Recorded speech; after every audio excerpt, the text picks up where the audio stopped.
morning, dear students. Today we will start from the next topic. The name of the topic is atmospheric pressure. So first thing that you have to understand what is atmospheric pressure.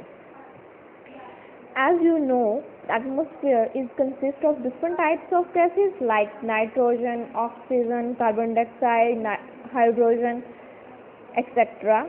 Surrounding the earth from all around is called atmosphere. तो उसको हम क्या बोलते हैं? Atmosphere बोलते हैं. और pressure exerted by atmosphere is called atmospheric pressure. जो एटमोसफेयर होता है वो जितना प्रेशर एक्सर्ट करता है हम उसको क्या बोलते हैं? Atmospheric pressure. और इसकी जो स्टैंडर्ड वैल्यू होती है वो हमारे पास ये होती है. 1 एटमोसफेयर कितना होता है? 1.013 × 10⁵ पास्कल. ओके.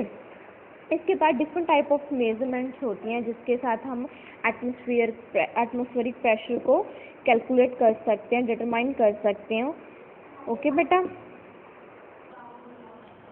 तो बेटा हमारे पास 3 डिफरेंट टाइप है.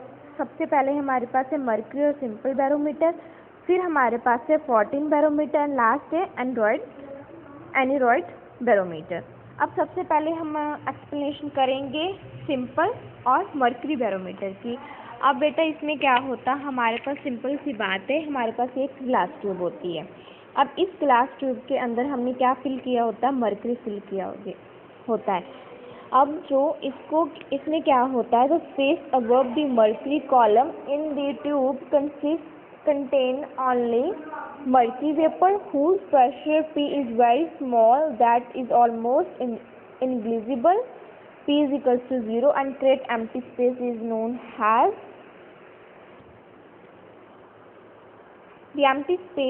as torricellian vacuum.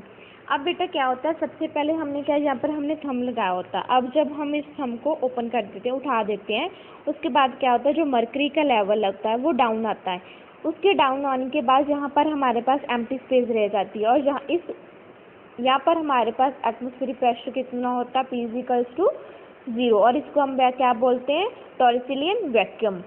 ओके. और जो ट्यूब की हाइट होती है वो हमारे पास है 76 सेंटीमीटर.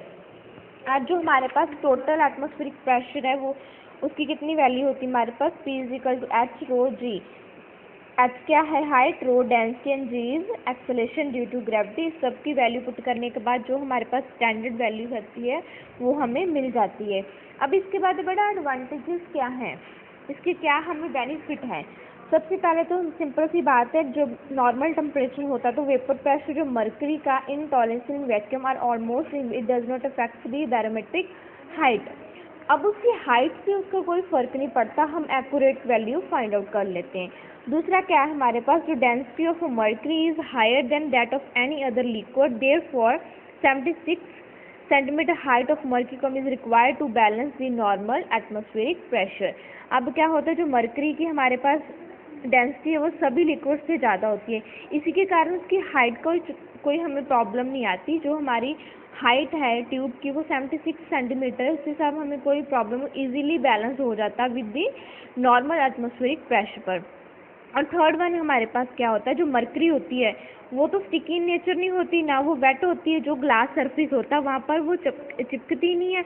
और वेट के कारण क्या होता है? आप लोगों ने देखा जो हमारे पास घर में ग्लास होते हैं उसमें क्या हो जाता है? जो वाटर है वो स्टिकी हो जाता है, तो हमें एक्यूरेट वैल्यू नहीं दिखेगी. जहाँ पर जो हमारा स्केल है, अगर जहाँ पर हमारी जो जैसे मर्क्यूरी की जगह पर हम वाटर यूज़ कर लें तो वाटर के साथ क्या होगा? वो स्टिक करेगा, हमें एक्यूरेट वैल्यू पता नहीं चलेगी. लेकिन हम यहाँ पर क्या यूज़ कर रहे हैं? मर्क्यूरी यूज़ कर रहे हैं. मर्क्यूरी क्या होता है? वो स्टिकी नेचर नहीं होता ना, वो वेट करता है ग्लास ट्यूब को. तो इसी के कारण ये हमें क्या देता है? It gives the correct reading. तो हमें क्या मिलती है? करेक्ट रीडिंग मिलती है. दूसरा हमारे पास क्या है? Mercury can easily be obtained in a pure state, which help in recording the accurate value of the atmosphere as pressure directly proportional to the density of the liquid. जो pressure होता है वो किसके directly proportional होता है? liquid के, density of the liquid. और जो हमारे पास जो मर्क्यूरी होती है वो शाइनिंग इन नेचर होती है, तो easily we can find the accurate value. अब डिसएडवांटेजेस क्या हैं? अगर हम मर्क्यूरी की जगह के हम वाटर को यूज़ करें तो सबसे पहले क्या होता है? जो वाटर होता है उसको यूज़ करने से हमें जो हाइट ऑफ द कॉलम है वो कितनी लेनी पड़ेगी, 10.37 metre, because density of water is low, इसकी डेंसिटी लो होती है। अब एटमॉस्फेयर को बैलेंस करना पॉसिबल नहीं होगा इतनी बड़ी हाइट में, तो हमें करेक्ट वैल्यू नहीं मिलेगी, और ये प्रैक्टिकली हम इतनी लार्ज ट्यूब को कंसिडर नहीं कर सकते, इतनी बड़ी ट्यूब हम नहीं ले सकते जिसमें हम इतनी हाइट तक वाटर को फिल करें। दूसरा बेटा हमारे पास पॉइंट क्या है, since the vapour pressure of water is higher therefore the accurate value of atmospheric pressure can not be recorded. जो वेपर प्रेशर होता है हमारे पास वाटर का वो ज़्यादा होता है, इसी के कारण हम जो करेक्ट वैल्यू फाइंड नहीं कर सकते। जो वाटर स्टिक एंड वेट करता है सर्फेस ग्लास ट्यूब, तो हमें जो करेक्ट वैल्यू हुआ वो नहीं मिलती, वो मिल ही नहीं पाएगी। Water is being transferred and graduate of scales can not be seen wildly recording the reading. जो इतना वो ट्रांसपेरेंट नहीं होता, उसकी स्टिकनेस होती है, इसके कारण हमें प्रॉपर रीडिंग नहीं मिलेगी। अब देखो इसके बाद बेटा क्या है, डीमेरिट्स ऑफ सिंपल बैरोमीटर। अब हमें मतलब इसकी क्या डिसएडवांटेज है बैरोमीटर की, क्या इसमें कमियाँ रहेगी जिसके कारण हमें 14 बैरोमीटर को बनाना पड़ा। सबसे पहले तो it is inconvenient to move from one place to another because mercury is filled. इसमें क्या होता है, हम एक प्लेस से दूसरी प्लेस में जाने में प्रॉब्लम आएगी क्योंकि इसमें मर्करी फिल किया गया है। दूसरा बेटा क्या है कि it is a difficult to hold the tube in a vertical position. किसी भी ट्यूब को विदाउट एनी सपोर्ट हम अगर वर्टिकल पोजीशन पर रखते हैं, उसको फिक्स करने में बहुत ज़्यादा प्रॉब्लम आएगी, तो वो भी उसकी डिसएडवांटेज हुई। Third one, the glass tube is not protected and difficult to handle as it is breakable. अब जो ग्लास ट्यूब है वो टूट सकती है, उसकी कोई प्रोटेक्शन ही नहीं है, ये भी इसकी डीमेरिट है। दूसरा हमारे पास क्या है, यहाँ पर हम ओपन क्या करते हैं, हम वहाँ पर थम यूज़ करते हैं, उसमें मर्करी फिल की होती है। इसके कारण क्या होता है, जो बाहर से इन्वायरमेंट से इम्प्योरिटी ऐड हो सकती है मर्करी में और हमें करेक्ट वैल्यू नहीं मिलेगी। इसी के कारण हमें नेक्स्ट जो बैरोमीटर वो क्या कौन सा बना था, फोरोटीन बैरोमीटर। अब ये इसकी एक्सप्लेनेशन मैं आपको डायग्राम से बता देती हूँ। इसमें क्या है बेटा, सबसे पहले हमने क्या किया है, एक 90 सेंटीमीटर लेंथ वाली एक ग्लास ट्यूब ले ली है।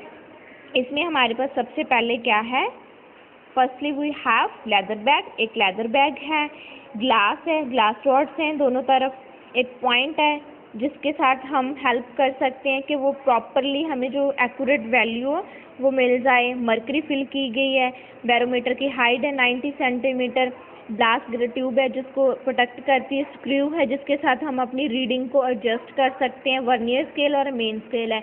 अब वर्नियर स्केल और मेन स्केल की हेल्प से हमें क्या मिलेगी, प्रॉपर रीडिंग मिलेगी। और स्क्रू से क्या कर सकते हैं, हम लेवल सेट कर सकते हैं मर्करी का कि हमें कितने लेवल पर क्या करना है, अपवर्ड जा सकते हैं, डाउनवर्ड जा सकते हैं, सब कुछ हम इजीली कर सकते हैं with the help of screw. Okay, तो ये डायग्राम थी हमारे पास फोरोटीन बैरोमीटर की। अब इसकी रीडिंग करवा देती हूँ आपको। It is consist of long uniform glass tube of 90 centimetre length which is open at the one and. तो एक तरफ से वो ओपन है। The column of the tube is completely filled with pure mercury. जो कॉलम है, column इसको ही बोलते हैं, कॉलम को हम किसके साथ फिल किया गया, मर्करी के साथ किया गया। The open and the tube is inverted into, okay बेटा, तो the open end of the tube is inverted into cistern called reservoir filled mercury. The bottom of the reservoir is made up of leather which can be moved up and down. जो ये leather है हमारे पास, ये leather है, इसको हम upward और downward move कर सकते हैं with the help of screw so to adjust the level of the mercury. mercury का जो हम level है वो हम set कर सकते हैं with the help of screw. A leather strip close the upper end of the cistern. अब जो लेदर एंड है वो क्या करती है, इसको सिस्टर्न को ऊपरले पोर्शन को कवर कर देती है। ओके, इसके बाद has bored in it so has to maintain its contact with the surrounding air.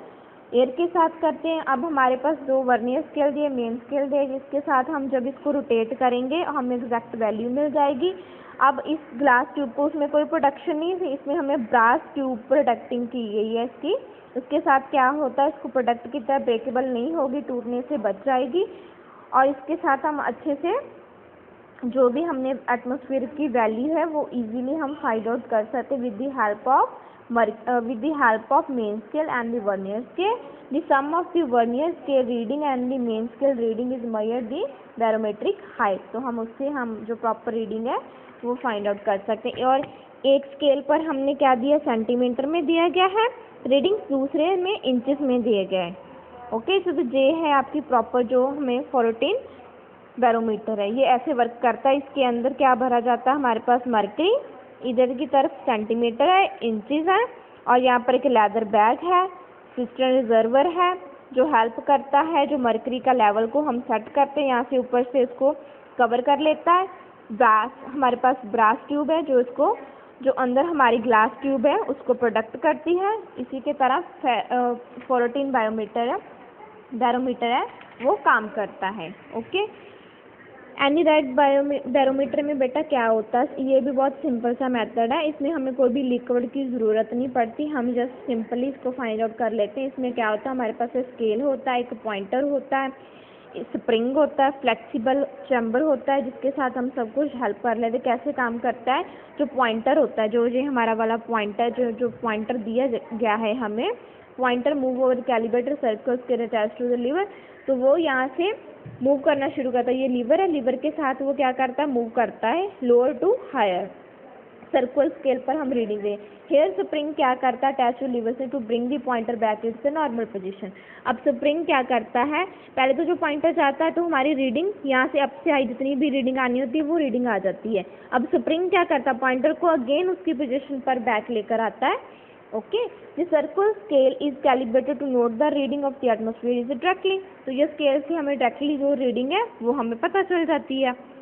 अब इसके एडवांटेजेस क्या हैं, क्या एडवांटेजेस इसकी, सबसे पहले तो इसमें हमें कोई भी लिक्विड की ज़रूरत नहीं पड़ती. जैसे फ्लोरेटिन और सिंपल में हमें क्या मर्करी की ज़रूरत पड़ती है, इसमें किसी चीज़ की ज़रूरत नहीं. सिंपल हमारे पास पॉइंटर है, स्प्रिंग है, स्प्रिंग ने पॉइंटर को अप करने से हमने जो रीडिंग है वो हमारे सर्कुलर स्केल पर आ जाएगी और वहाँ से हम सिंपल सी रीडिंग नोट कर लेंगे. ओके, दूसरा क्या है कि ये बहुत लाइट एंड पोर्टेबल है, कहीं भी हम इसको लेकर जा सकते हैं, इजीली इसको फिक्स कर सकते हैं और डायरेक्टली इसकी वैल्यू जो हम फाइंड आउट कर सकते हैं. इसके बाद बेटा ये यूनिट्स हैं.